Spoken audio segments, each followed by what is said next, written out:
우리 다 함께 사도신경으로 우리의 신앙을 고백하도록 하겠습니다. 나는 전능하신 아버지 하나님 천지의 창조주를 믿습니다. 나는 그의 유일하신 아들 우리 주 예수 그리스도를 믿습니다. 그는 성령으로 잉태되어 동정녀 마리아에게서 나시고 본디오 빌라도에게 고난을 받아 십자가에 못 박혀 죽으시고 장사된 지 사흘 만에 죽은 자 가운데서 다시 살아나셨으며 하늘에 오르시어 전능하신 아버지 하나님 우편에 앉아 계시다가 거기로부터 살아있는 자와 죽은 자를 심판하러 오십니다. 나는 성령을 믿으며 거룩한 공교회와 성도의 교제와 죄를 용서받는 것과 몸의 부활과 영생을 믿습니다. 아멘. 우리 찬송가 287장, 찬송가 287장 찬양하겠습니다.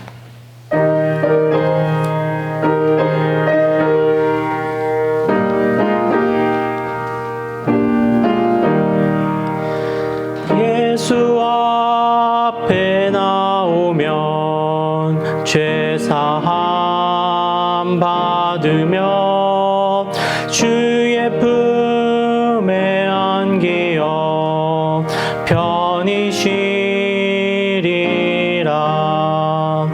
우리 주만 믿으면 모두 구원 얻으리. 영생 복락 멸류관 확실히 받겠네. 예수 앞에 나와서 은총을 받으며 마음의 기쁨 넘치어 감사하리라. 우리 주만 믿으면 모두 구원 얻으며 영생 복락 멸류관 확실히 받겠네. 예수 앞에 설 때에 흰 옷을 입으며 밝고 빛난 내 집에 길이 살리라. 우리 주만 믿으면 모두 구원 얻으며 영생 복락 멸류관 확실히 받겠네. 아멘. 하나님 말씀 보겠습니다. 하나님의 말씀은 신명기 28장 15절에서 24절까지의 말씀입니다. 하나님의 말씀 신명기 28장 15절에서 24절의 말씀을 제가 봉독하겠습니다. 내가 만일 내 하나님 여호와의 말씀을 순종하지 아니하여 내가 오늘 내게 명령하는 그의 모든 명령과 규례를 지켜 행하지 아니하면 이 모든 저주가 내게 임하며 내게 이를 것이니 내가 성읍에서도 저주를 받으며 들에서도 저주를 받을 것이요 또 내 광주리와 떡 반죽 그릇이 저주를 받을 것이요 내 몸의 소생과 내 토지의 소산과 내 소와 양의 새끼가 저주를 받을 것이며 내가 들어와도 저주를 받고 나가도 저주를 받으리라. 내가 악을 행하여 그를 잊음으로 내 손으로 하는 모든 일에 여호와께서 저주와 혼란과 책망을 내리사 망하며 속히 파멸하게 하실 것이며 여호와께서 내 몸에 연병이 들게 하사 내가 들어가 차지할 땅에서 마침내 너를 멸하실 것이며 여호와께서 폐병과 열병과 염증과 학질과 한재와 풍재와 썩는 재앙으로 너를 치시리니 이 재앙들이 너를 따라서 너를 진멸하게 할 것이라. 내 머리 위에 하늘은 노시 되고 내 아래의 땅은 철이 될 것이며 여호와께서 비 대신에 티끌과 모래를 내 땅에 내리시리니 그것들이 하늘에서 내 위에 내려 마침내 너를 멸하리라. 아멘. 오늘은 신명기 28장 15절에서 24절까지의 말씀을 살펴보면서 하나님께서 우리에게 주시는 은혜를 나누어 보고자 합니다. 오늘 말씀이 우리에게 주는 첫 번째 메시지는 자유를 하나님께 드릴 때 순종이 된다. 자유를 하나님께 드릴 때 순종이 된다는 것입니다. 오늘 말씀은 이스라엘이 약속의 땅에서 하나님의 말씀에 불순종하게 되면 그들에게 임할 저주에 대해서 이야기하고 있습니다. 저는 말씀을 묵상하면서 이런 생각이 좀 들었습니다. 그토록 큰 은혜를 입고 놀라운 기적을 맛본 이스라엘이 왜 불순종을 하게 되는 것일까? 말씀을 묵상하다가 보니 이스라엘 백성들이 이 자유에 너무 취해 있었던 것은 아닌가 하는 생각이 들었습니다. 무슨 말인가 하니 이렇습니다. 한번 들어보십시오. 이스라엘 백성들은 오랫동안 애굽 땅에서 종노릇하며 살았던 사람들입니다. 자그마치 400년을 종으로 또 노예로 살았으니 이 노예 근성이 뼛속 깊은 곳까지 자리 잡고 있었을 것입니다. 종의 특징이 무엇입니까? 시키는 대로 하는 사람이 종입니다. 그런데 하나님께서 그들을 애굽 땅에서 이끌어내서 자유인이 되게 하셨습니다. 자유인의 특징은 무엇입니까? 시키는 대로가 아니라 스스로 의지를 가지고 행동하는 것입니다. 그런데 문제는 이스라엘 백성들이 이제는 내 뜻과 내 마음대로 할 수 있는, 행동할 수 있는 이 자유는 있지만 이 자유를 어떻게 그리고 무엇을 위해서 사용해야 될지는 모른다는 것입니다. 다시 말해 예전에 시키는 대로 할 때에는 무엇을 할지 고민할 필요가 없었고 책임질 필요도 없었는데 이제는 이 자유를 가지고 무엇을 어떻게 행동해야 할지 스스로 결정해야 하고 그 결정에 따른 책임도 져야만 했던 것입니다. 그렇게 어떻게 해야 될지 무엇을 해야 될지 모르는 이 이스라엘 백성들에게 하나님은 너희가 하나님의 자녀로서 이렇게 살아가는 것이 바람직하다라고 계명을 주신 것입니다. 그리고 알려주신 계명대로 또 말씀대로 살아가게 되면 너희에게 복이 임할 것이다 라고 알려주시면서 이 책임에 따른 자유의 책임에 따른 무게를 경감시켜 주셨습니다. 그런데 이스라엘은 이게 싫었던 것입니다. 하나님의 말씀대로 살아가는 것은 무언가 그 옛날 시키는 대로 해야 했던 이 노예의 삶을 떠올리게 한 것입니다. 이스라엘 백성들은 지금 누리는 이 자유를 그 누구에게도 빼앗기고 싶지 않고 이 자유에 한껏 취해 있고 싶었던 것입니다. 그러나 자유를 하나님께 드리지 못하면 그것이 결국엔 자기 자신을 파멸로 이끄는 무서운 죄가 되고 그 죄는 결국 저주를 낳는다는 것을 알지는 못했습니다. 마치 아담과 하와처럼 말입니다.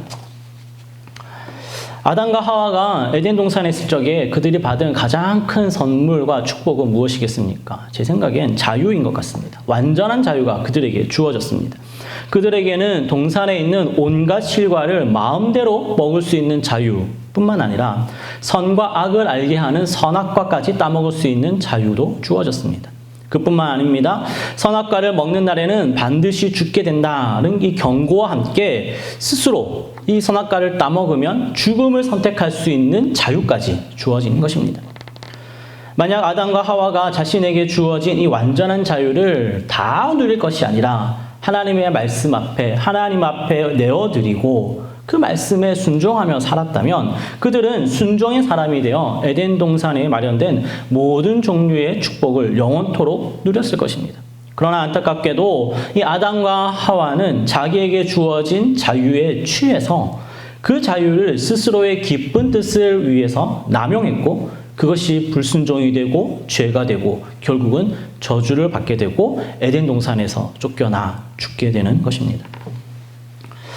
사랑하는 여러분, 자유를 하나님께 드리지 않고 그 자유에 취하면 방자하고 방종하게 되고 결국은 죄를 짓게 됩니다. 대한민국은 자유민주주의 공화국입니다. 자유를 그 어떤 가치보다 가장 우선시합니다. 그런데 곰곰이 살펴보면 우리가 누리는 이 자유를 하나님 앞에서 하나님 앞에 내어드리고 말씀 앞에 내어드리지 않고 살다 보니 자유가 남용되는 경우가 너무나도 많습니다. 경제활동의 자유는 극심한 빈익빈 부익부를 낳았고 인간의 존엄성보다 이 돈을 귀히 여기는 비인간성을 낳았습니다. 언론의 자유라고 하지요. 언론의 자유는 이 사회를 혼탁하게 만드는 가짜 뉴스를 무분별하게 생산해내고 있습니다.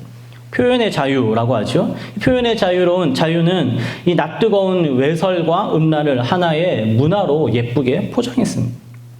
신체의 자유, 성적 자기 결정권 이런 것들은 간음과 동성애에 면죄부를 주어서 가정의 고결함을 빼앗아갔습니다. 모두가 자유를 하나님께 드리지 않고 있는 그대로 자기의 기쁜 뜻대로 남용했기 때문입니다. 아울러 우리 그리스도인은 그 누구보다 완전한 자유인 아니겠습니까? 그 우리가 누리는 많은 자유 가운데 우리는 이 예배의 자유라는 것도 있지요. 특별히 코로나 시대가 도래하면서 교회에서 드리는 예배가 영상으로 대체되고 그로 인해서 시간과 장소에 더 이상 구애받지 않는 훨씬 자유로운 예배가 가능하게 되었습니다. 예배의 지평이 넓어진 거죠. 그러나 우리가 이 형편과 상황이 허락하는 대로 최대한 이 교회에 나와서 함께 모여서 예배를 드려야 할 이유는 무엇이겠습니까? 우리가 이 영상으로 드리는 예배가 무슨 하나님께서 받지 않는다 그런 것 때문이 아니라 아무 시간에 아무 장소에서나 자유롭게 드릴 수 있는 예배, 이 예배의 자유를 하나님께 시간과 공간의 제약 안에 하나님께 드림으로 순종의 예배가 될 수 있기 때문입니다. 사랑하는 여러분, 우리 모두는 다 하나님의 은혜로 예수 그리스도로 말미암아 죄와 사망의 권세에서 풀려난 자유인입니다.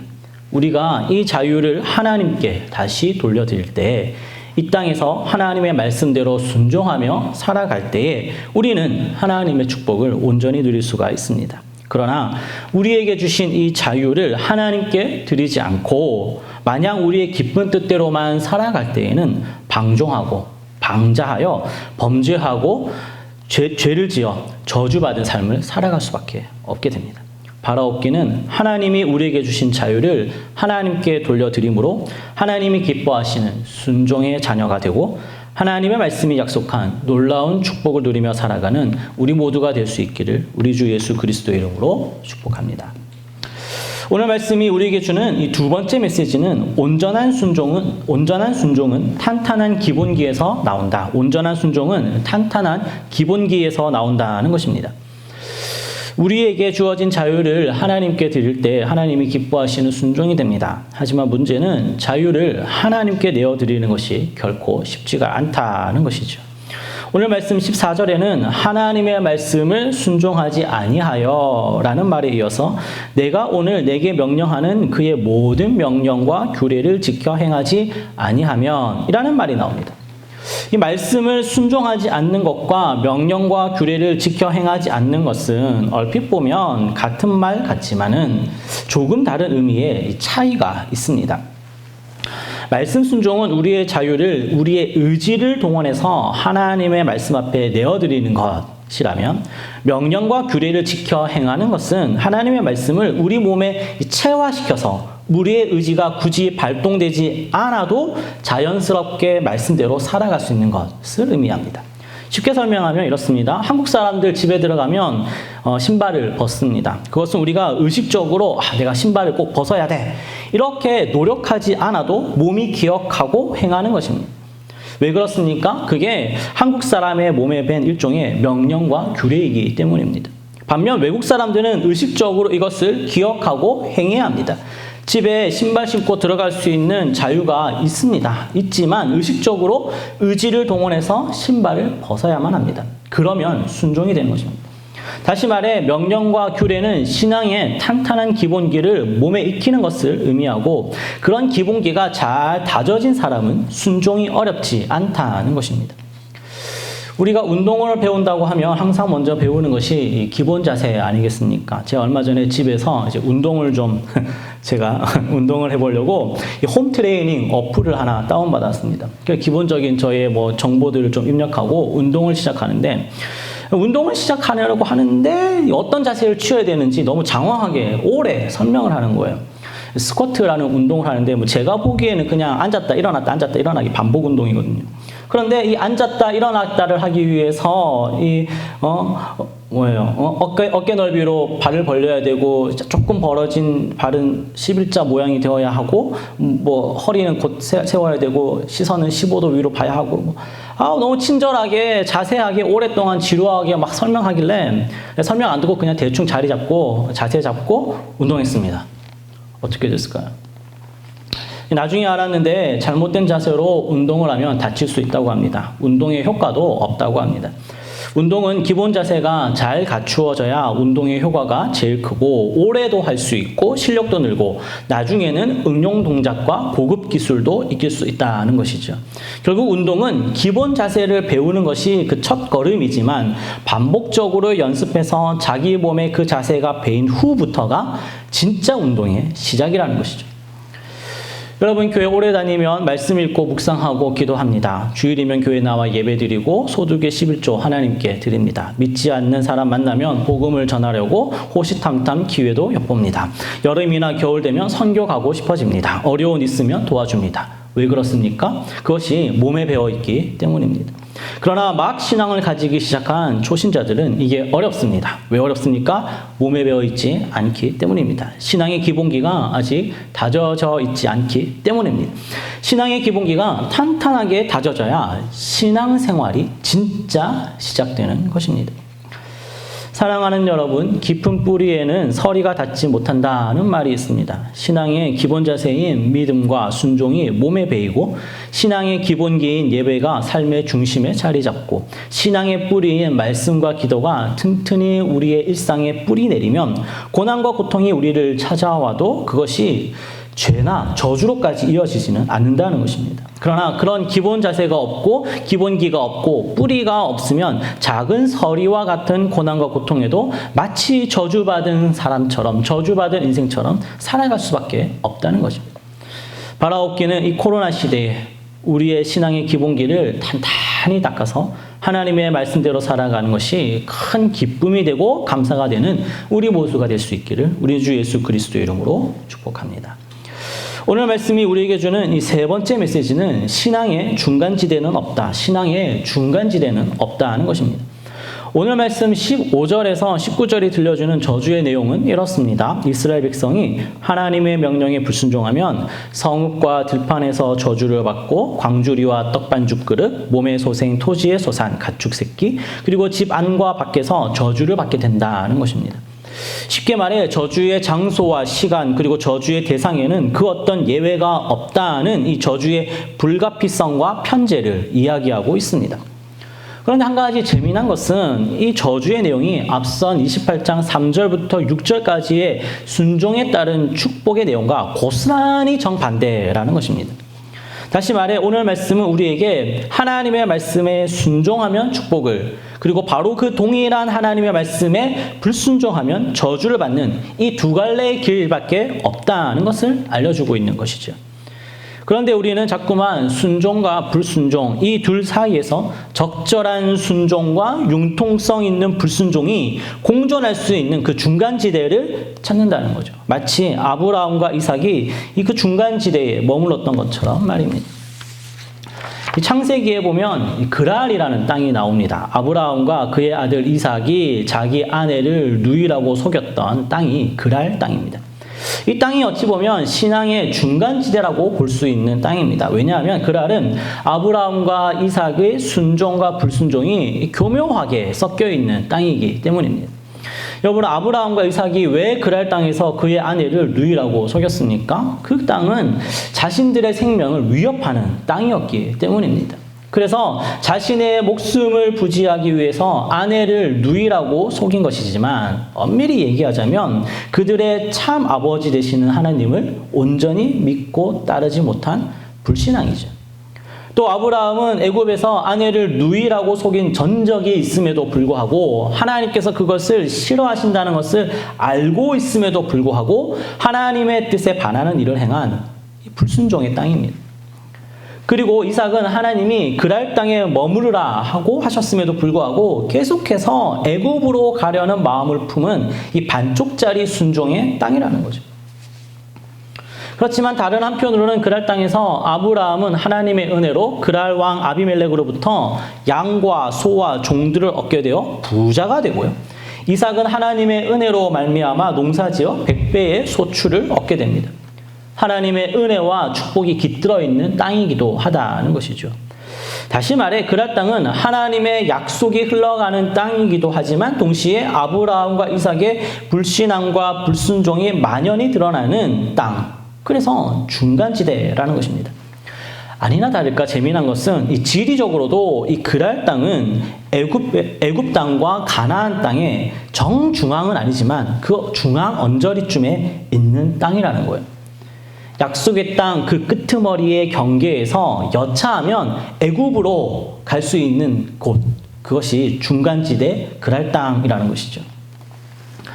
한 가지 재미난 것은요, 이 그랄 땅에서 에피소드는 반드시 그 다음 장에 하나님이 아브라함과 이삭을 그랄 땅에서 브엘세바로 인도하시고 그 브엘세바에서 하나님을 예배하게 만드는 이야기가 이어져 나온다는 거예요. 창세기 21장 33절은요. 아브라함은 브엘세바에 에셀나무를 심고 거기서 영원하신 여호와의 이름을 불렀다라고 기록하고요. 창세기 26장 25절에 이삭이 그곳에, 여기서 그곳은 브엘세바입니다. 그곳에 제단을 쌓고 여호와의 이름을 부르며 거기 장막을 쳤다라고 기록하고 있습니다. 무슨 뜻일까요? 하나님은 우리가 중간지대에 머물러 있기보다 순종과 믿음으로 드려지는 예배의 자리로 나오기를 원하신다는 것을 성경은 이야기해주고 있습니다. 사랑하는 여러분, 우리는 신앙의 중간지대를 기가 막히게 찾아냅니다. 어느 정도 말씀에 순종하여 나름 축복을 누리면서 융통성 있게 불순종해도 큰 어려움이 없는 바로 그런 자리를 말입니다. 하지만 하나님은 우리가 그런 자리에 오래 머무르는 것을 기뻐하지 않으십니다. 하나님은 우리로 하여금 반드시 믿음과 순종의 자리로 나아가게 인도해 주십니다. 그 인도하심의 방법이 때로는 고난과 고통, 눈물과 한숨, 가난과 질병 등과 같은 이 저주의 형태가 될 수도 있다는 것이죠. 그리고 그런 경고의 말씀에도 순종과 예배의 자리로 나오지 않는다면, 그래서 하나님을 버린다면, 저버린다면 결국 20절에서 24절에서 말하고 있는 이 연병, 폐병, 열병, 염증, 학질, 한재, 풍재, 썩는 재앙, 이런 것들을 통해서 우리를 파멸시킬 것이라는 무서운 경고까지 우리에게 주고 계시다는 것입니다. 사랑하는 여러분, 지금 우리가 서 있는 바로 이 자리가 순종과 불순종의 그 어느 중간쯤에 있는 중간지대는 아닌지, 믿음과 믿음 없음의 그 중간 어딘가에 있는 중간지대는 아닌지 한번 되돌아볼 수 있기를 원합니다. 그리고 오늘 말씀에 나오는 여러 종류의 고난과 고통이 우리 가까이에 있다면 하나님이 주시는 경고를 무겁게 받아들이고 속히 믿음과 순종의 예배의 자리로 나오는 우리 모두가 될 수 있기를 우리 주 예수 그리스도의 이름으로 축복합니다. 말씀 읽겠습니다. 오늘 신명기 28장에 보면 축복에 대한 약속보다 이 저주에 대한 경고가 구절수로 따지면 약 4배나 많습니다. 저주가 축복보다 많다는 것은 하나님의 자녀가 걸어가야 할, 살아가야 할 그 길이, 그 삶이 결코 넓은 길이 아니라 좁은 길이라는 것을 말하고 있는 것입니다. 예수님도 생명에 이르는 길은 좁다라고 말씀하셨습니다. 바라옵기는 우리 모두는 생명으로 인도하는 좁은 문을 지나 좁은 길을 걸어가는 하나님의 자녀가 되어서 저주가 아닌 하나님이 주시는 풍성한 축복을 누리며 살아갈 수 있기를 우리 주 예수 그리스도의 이름으로 축원합니다. 기도하겠습니다. 우리 함께 기도하기를 원하는데요. 첫 번째로 하나님, 죄와 사망의 권세에서 우리를 구원하여 자유하게 하신 주의 은혜에 감사하며 우리의 자유를 하나님 앞에 온전히 내어드리는 순종의 사람이 되게 하여 주시옵소서. 하나님의 말씀을 늘 가까이 하여 우리 몸에 그 말씀의 정신이 배어나 탄탄한 신앙의 기본기를 갖추게 하여 주시옵소서. 신앙의 중간지대를 찾던 우리가 예배의 자리로 나아가게 하여 주시옵소서라고 우리 다 같이 주신 말씀 기억하면서 한번 기도하겠습니다. 사랑이 많으신 하나님 아버지, 감사를 드립니다. 오늘 이 아침에도 하나님의 말씀 들려주셔서 감사를 드립니다. 하나님 아버지, 우리를 죄와 사망의 권세에서 건져내어 주셔서 온전히 자유한 사람으로 살아가게 인도하여 주신 그 크신 은혜에 감사를 드립니다. 하나님 아버지, 우리가 누리는 이 모든 자유를 우리의 기쁜 뜻을 위하여서 사용하는 것이 아니라, 남용하는 것이 아니라, 방종하고 방자한 삶을 살아가는 것이 아니라 하나님의 말씀 앞에 우리의 자유를 온전히 내어드리면서 그 말씀 앞에, 그 말씀의 울타리 안에 나의 자유를 사용할 때에 하나님 순종하는 온전한 사람이 될 수 있도록 은혜를 더하여 주시옵소서. 하나님을 기쁘시게 해드리는 순종의 사람이 되어서 하나님의 말씀대로 한 걸음 걸어갈 때에 그 말씀이 약속하고 있는 놀라운 축복들이 우리의 삶 가운데 성취되는 복을 누리게 허락하여 주시옵소서. 하나님의 말씀을 늘 가까이 하기를 원합니다. 그 말씀에 품고 있는 그 정신을 우리의 몸에 하나하나 새겨넣기를 원합니다. 체화되기를 원합니다. 그래서 탄탄한 신앙의 기본기를 갖추기를 소원합니다.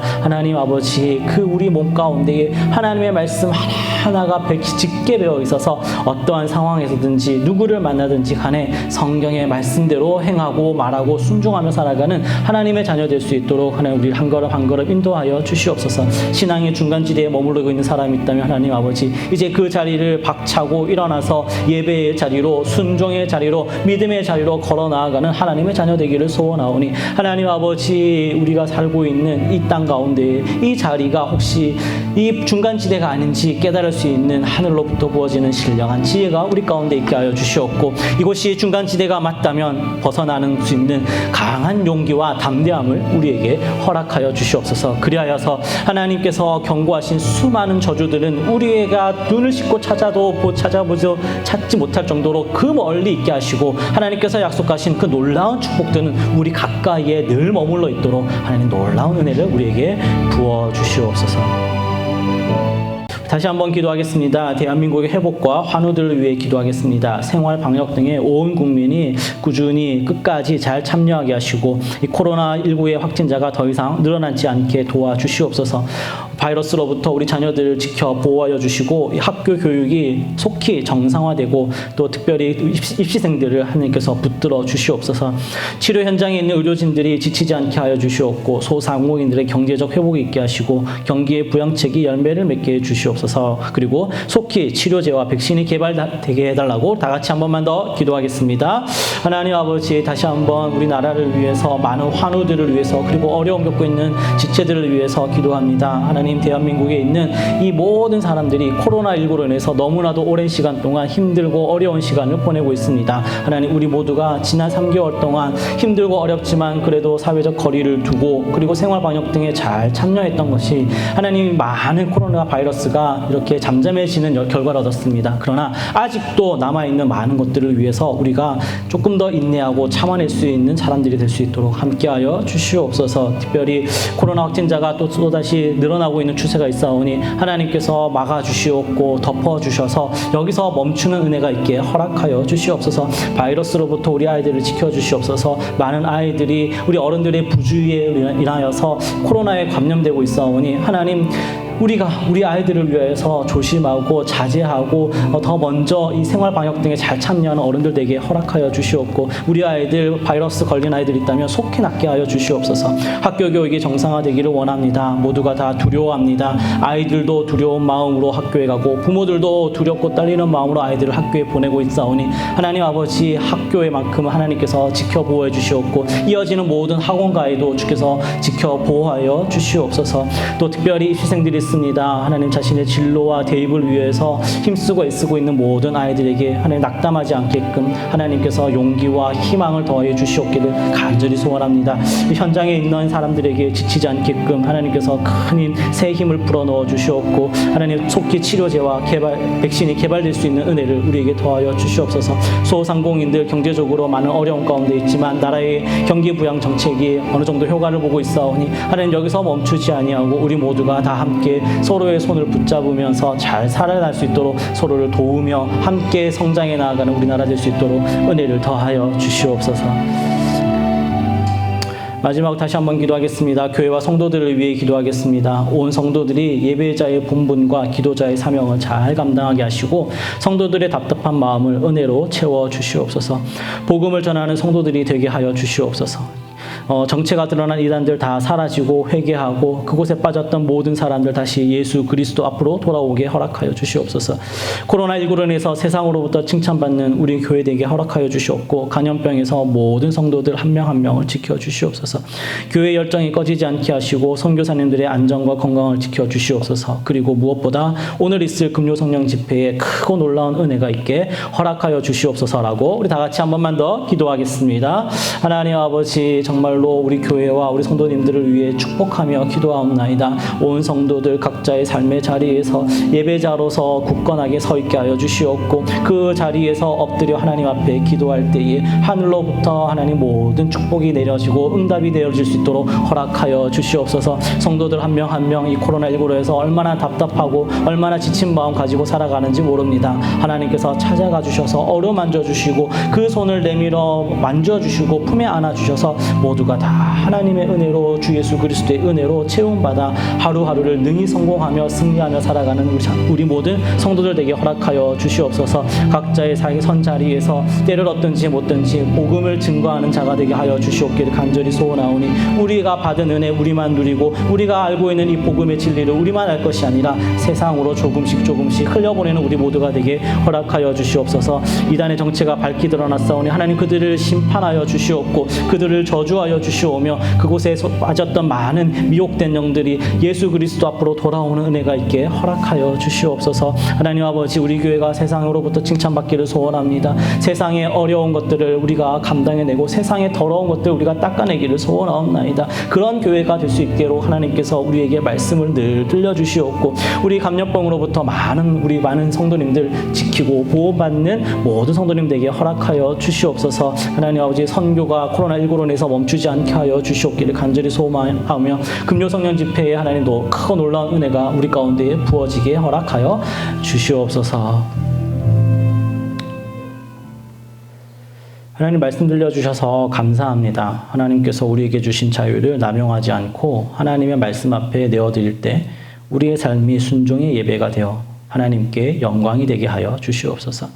신앙의 기본기를 탄탄하게 다져서 어떤 풍파와 시련이 찾아와도 오직 하나님 한 분만을 바라보며 주께서 주신 말씀 따라 신실하게 살아가는 하나님의 자녀 되게 하여 주시옵소서. 순종과 불순종의 애매모호한 중간지대에 머무르지 않도록 늘 우리의 귓가에 능력의 말씀을 들려주시고 그 말씀 따라서 예배자의 자리에서 삼위일체 하나님을 경배하는 자가 되게 허락하여 주시옵소서.